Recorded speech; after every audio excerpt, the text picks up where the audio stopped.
1971 সালের নির্মম ঘটনাকেও হার মানায়। দাকুবের চালনা পৌরসভার 6 নম্বর ওয়ার্ডে কী ঘটেছিল? 29 এপ্রিল, তখন সকাল আনুমানিক 9টা। চিকচিক্য রোদ, প্রায় 1-150 লোক লাঠিসোঁটা নিয়ে মিজানের বাড়ি হামলা। মিজানের বাড়ি থাকা স্বর্ণ অলংকার, টাকা পয়সা, বাড়ি ভাঙচুর সহ অন্য জিনিসপত্র নিয়ে চলে যায়। এমনকি শিশু, বৃদ্ধ, মা, বাবা, ভাই, বোন, তার স্ত্রীও রেহাই পায়।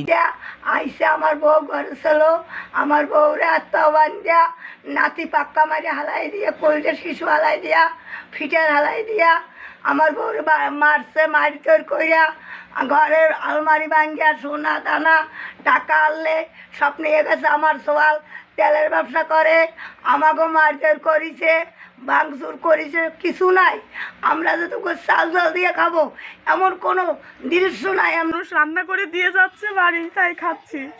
আমার থাকার জায়গা নেই, খাওয়ারও জায়গা নেই। আমার গ্যাসের চুলা, মাটির চুলা যা ছিল সব ভেঙে ফেলিছে। চাল ডাল কিছুই নাই ঘরে, সব ফেলে দিয়ে গেছে।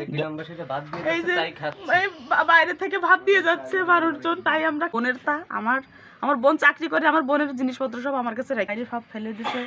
আমার বুকে রুন্না টেনে আমার হাত বেঁধে ফেলে, বাঁধার পরে আমাকে অনেক মারধর করে, চুল ধরে আমাকে বাইরে ছুঁড়ে ফেলে দেয়। আমার কোলে শিশু ছিল, আমার বাচ্চা, তার মুখের ফিডার কেড়ে নিয়ে ফেলে দিছে, ছুঁড়ে ফেলে দিছে আমার ছেলে।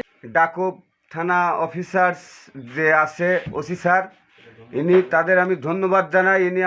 উনি না আসলে আজ আমার কি হতো আমি জানি না। উনি এসে এইখানে আমাকে সাবেক ভাইস চেয়ারম্যান সুভদ্রা সরকার, অ্যাডভোকেট সুভদ্রা সরকার, উনি যদি না আসতো আমার প্রাণে মেরে ফেলার। সব মিলে আপনি দাকুবের প্রশাসন, উনি আমাকে সাথে যে অন্যায় অত্যাচার করেছে, এর সুস্থ বিচার চাই। আমি সারা দেশবাসীর কাছে সুস্থ বিচার চাই। মানুষ এই দিনে সে দিনে মানে কিভাবে লুটপাট করে, এখনো এই দিনে মানুষ এইভাবে লুটপাট করে। মানুষ এসে মানুষ খাবো, আমার সেই খাওয়া পরিমাণের কিছু নাই। এলাকাবাসী, আমার আশেপাশে পাড়া প্রতিবেশী যারা আছে, তারা ভাত রাইন্দে দিয়ে যাচ্ছে। আমার বড় ভাই মিজান হাওলাদার, আমরা আগের দিন সকাল আনুমানিক 9টা থেকে 9:30টার সময় আমার ছোট বাচ্চা আইছে প্রাইভেটে।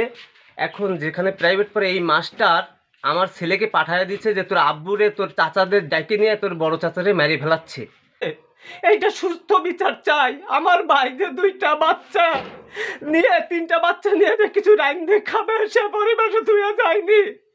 এই এলাকার হিন্দু লোক, তারা ভাত গামলায় করে রাইন্দে দিয়ে যাচ্ছে, তাই খাচ্ছে। আর হিন্দুরা বলতেছে যে 71 সালেও আমরা এইরকম লুটপাট হয়নি। আমরা সবাই এই ঘটনার নিন্দা জানাই। আপনারা এলাকায় খোঁজ নিয়ে দেখেন কি হয়েছে আমার ভাইটার সাথে। আমি শিউলি তরফদার। আমি যখন সকালে 9:30টায় পড়াচ্ছি, তখন এই জায়গাতে অনেক লোক গেছে, প্রায় 1-150 লোক হবে। তারপরে বলছি কি যে এই জায়গাতে এত লোক মানে কোন জায়গায় যাচ্ছে। তারপরে এই জায়গাতে দেখি কি যে ওই মিজানের বাড়ির দিকে গেছে। তা আমি কারো চিনি নি, এমনি তারপরে ভাঙচুর হয়েছে। 71 সালের যুদ্ধ হয়েছে, সেই আমলে আমরা তো দেখিনি। এমনে আমাকে মা বাবা ঠাকুমার মুখে যা শুনেছি, সেই রকম আচরণ শুরু হয়েছে।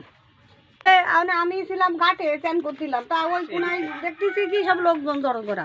তা আমি দেখি মানে অফিসের লোকজন। তারপরে আমি ঘরে চান করে কাপড় চোপড় ছাড়তি যে পুজো দিতে বইছি, এর মধ্যে দেখেছি ওদিকে ভাঙচুর, মারামারি।